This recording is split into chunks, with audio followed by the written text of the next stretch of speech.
horses and pigs, and I don't know what besides, and making me stay a whole month, and pressing me to stop there all my life. Yes, all my life.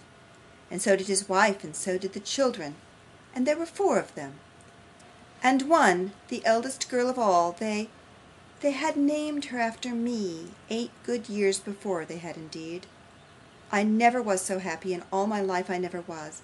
The worthy soul hid her face in her handkerchief, and sobbed aloud, for it was the first opportunity she had had of unburdening her heart, and it would have its way. But bless my life, said Miss La Creevy, wiping her eyes after a short pause, and cramming her handkerchief into her pocket with a great bustle and dispatch, what a foolish creature I must have been to you, Mr. Noggs. I shouldn't have said anything about it, only I wanted to explain to you how it was I hadn't seen Miss Nickleby. Have you seen the old lady? Asked Newman. You mean Mrs. Nickleby, said Miss La Creevy. Then I tell you what, Mr. Noggs, if you want to keep the good books in that quarter, you had better not call her the old lady any more, for I suspect she wouldn't be best pleased to hear you. Yes, I went there the night before last, but she was quite on the high ropes about something, and was so grand and mysterious that I couldn't make anything of her. So, to tell you the truth, I took it into my head to be grand too, and came away in state. I thought she would have come round again before this, but she hasn't been here. About Miss Nickleby, said Newman. Why, she was here twice while I was away, returned Miss La Creevy. I was afraid she mightn't like to have me calling on her among those great folks in what's-its-name place, so I thought I'd wait a day or two, and if I didn't see her, write. Ah, exclaimed Newman, cracking his fingers. However, I want to hear all the news about them from you, said Miss La Creevy. How is the old rough-and-tough monster of Golden Square? Well, of course, such people always are. I don't mean how is he in health, but how is he going on? How is he behaving himself? Damn him, cried Newman, dashing his cherished hat on the floor like a false hound. Gracious, Mr. Noggs, you quite terrify me, exclaimed Miss La Creevy, turning pale. I should have spoilt his features yesterday afternoon if I could have afforded it, said Newman, moving restlessly about, and shaking his fist at a portrait of Mr. Canning over the mantelpiece. I was very near it. I was obliged to put my hands in my pockets and keep him there very tight. I shall do it some day in that little back parlour, I know I shall. I should have done it before now, if I hadn't been afraid of making bad worse. I shall double lock myself in with him, and have it out before I die. I'm quite certain of it. I shall scream if you don't compose yourself, Mr. Noggs, said Miss La Creevy. I'm sure I shan't be able to help it. Never mind, rejoined Newman, darting violently to and fro. He's coming up to-night. I wrote to tell him. He little thinks I know. He little thinks I care. Cunning scoundrel. He don't think that. Not he, not he.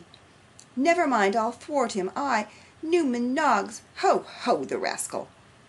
Lashing himself up to an extravagant pitch of fury, Newman Noggs jerked himself about the room with the most eccentric motion ever beheld in a human being, now sparring at little miniatures on the wall, and now giving himself violent thumps on the head as if to heighten the delusion, until he sank down into his former seat quite breathless and exhausted.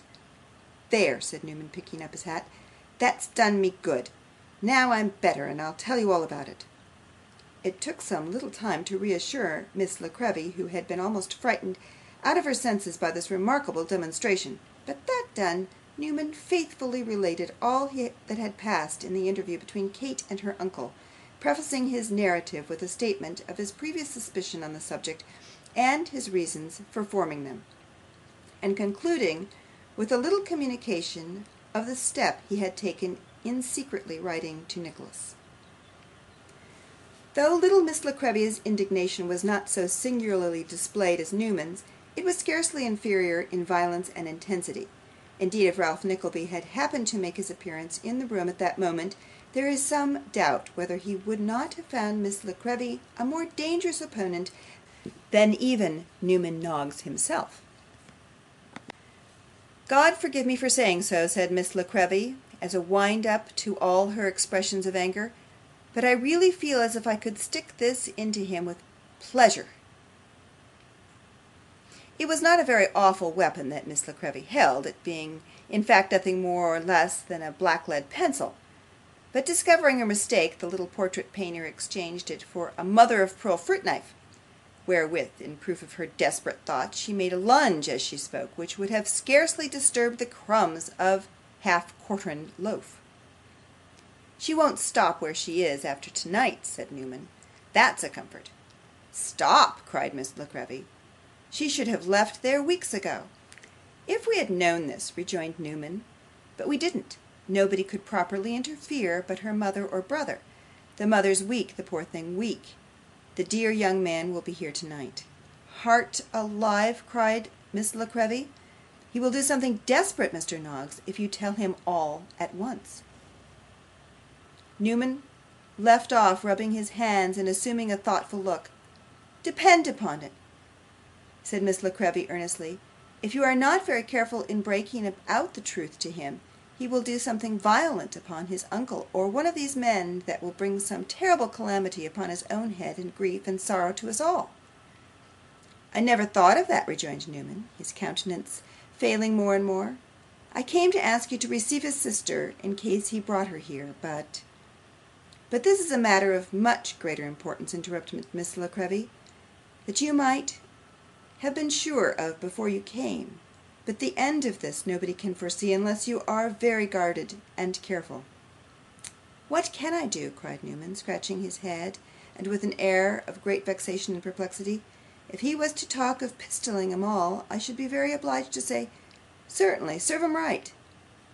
Miss La Creevy could not suppress a small shriek on hearing this, and instantly set about extorting a solemn pledge from Newman that he would use his utmost endeavours to pacify the wrath of Nicholas, which after some demur was conceded. They then consulted together on the safest and surest mode of communicating to him the circumstances which had rendered his presence necessary. "He must have time to cool before he can possibly do anything," said Miss La Creevy. "That is of greatest consequence. He must not be told until late at night." "But he'll be in town between 6 and 7 this evening," replied Newman. "I can't keep it from him when he asks me." "Then you must go out, Mr. Noggs," said Miss La Creevy. "You can easily have been kept away by business, and must not return until nearly midnight." "Then he'll come straight here," retorted Newman. "I suppose so," observed Miss La Creevy; "but he won't find me at home, for I'll go straight to the city the instant you leave, make up matters with Mrs. Nickleby, and take her away to the theatre, so that he may not even know where his sister lives." Upon further discussion, this appeared the safest and most feasible mode of proceeding that could possibly be adopted. Therefore, it finally determined that the matter should be so arranged. Newman, after listening to many supplementary cautions and entreaties, took his leave of Miss La Creevy, and trudged back to Golden Square, ruminating as he went upon a vast number of possibilities and impossibilities, which crowded upon his brain, and rose out of the conversation that had just terminated. Chapter 31.